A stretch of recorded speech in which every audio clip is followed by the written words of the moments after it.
धर्म, कर्म, विधि विधान और ज्योतिष की सटीक जानकारी पाने के लिए YouTube चैनल जीवन दर्पण को सब्सक्राइब करें और हाँ, अपडेट रहने के लिए बेल आइकन दबाना ना भूलें।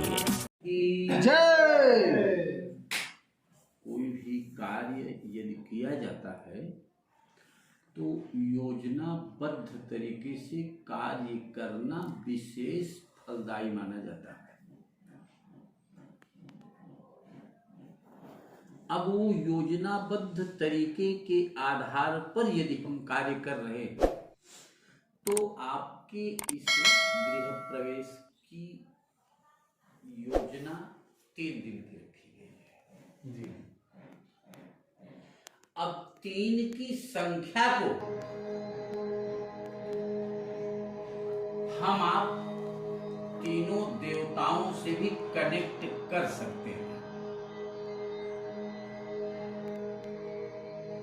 1 + 1 + 1 = 3।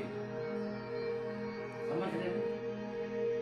माने 3 देवता हैं, ब्रह्मा, विष्णु और ब्रह्मा से हर व्यक्ति को सात्विकता मिलता है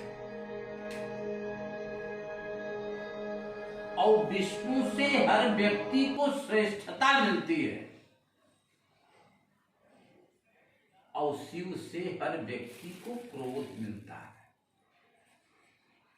जब तक तीनों का कॉम्बिनेशन नहीं होगा तब तक मनुष्य का जीवन फलीभूत होने वाला नहीं। सपोज इन तीनों में यदि कोई कॉम्बिनेशन कमजोर हुआ तो जैसे सपोज अगर आप देखिए यदि ब्रह्मा का कॉम्बिनेशन कमजोर हुआ, व्यक्ति के अंदर श्रेष्ठता और क्रोध है और सात्विकता नहीं है, तब भी समाज में सम्मान नहीं मिलेगा।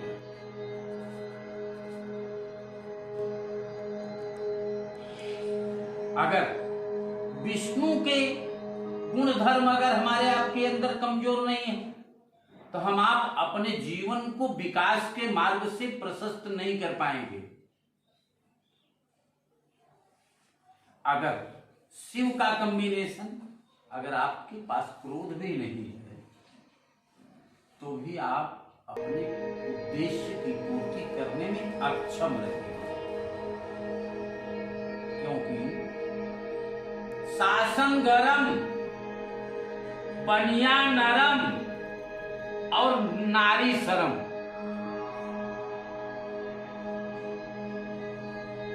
अगर शासन करना है तो कड़ाई का होना आवश्यक है, अगर बनियागिरी करना है तो सरलता का होना जरूरी है।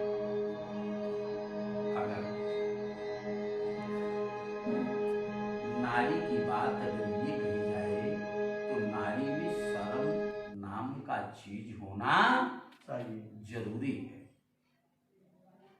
समझ रहे? अब अगर आज के दूसरे दिन के कार्यक्रम की बात अगर मैं करूं, कल मैं आपसे चर्चा किया था कि यदि त्रिशक्तियों का ध्यान हम आप करते हैं और संयोग और सौभाग्य कितना अच्छा है कि गुप्त नवरात्रि भी चल रहा है।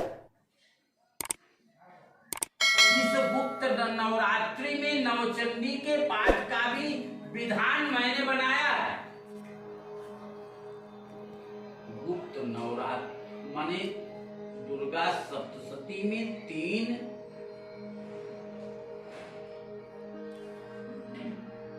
देवियों का ही महत्व बतलाया गया। 3 देवियां कौन कौन सी हैं? महाकाली, महालक्ष्मी और महासरस्वती। इन 3 देवियों के उद्देश्य को देखते हुए ही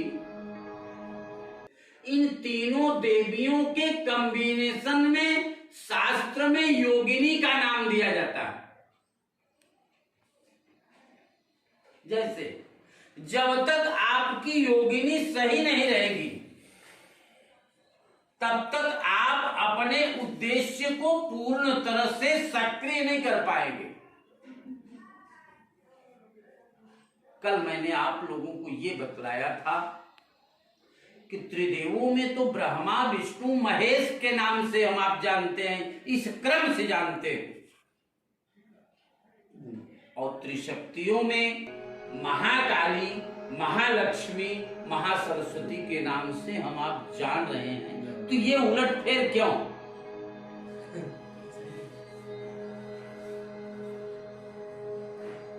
तो ये महाकाली ने ही अपने भक्तों को वरदान दिया था कि कोई भी भक्त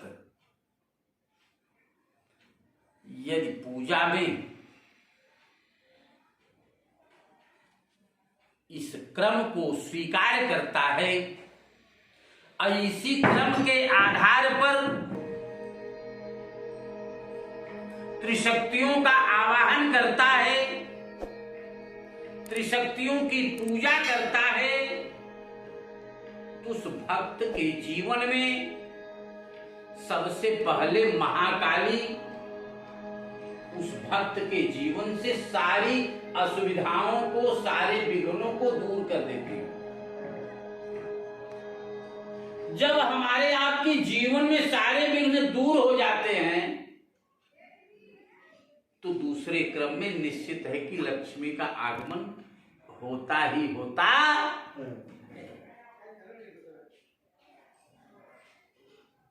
और जो त्रिशक्तियों की प्रेरणा से लक्ष्मी आती हैं, उस लक्ष्मी में स्थायीकरण होता है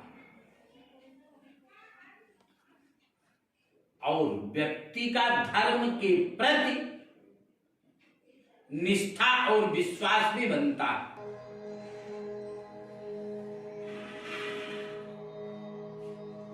इसी कारण से आपकी इस कार्यक्रम को हम 3 दिन की योजनाबद्ध तरीके से निर्धारित किया। कल आप लोगों को इस महाकाली, महालक्ष्मी, फिर बाद में महासरस्वती को जागृत करने का क्या महत्व होता है उसको बतलाएंगे। प्रेम से बोलिए अम्बे मातु की जय। बढ़िया है।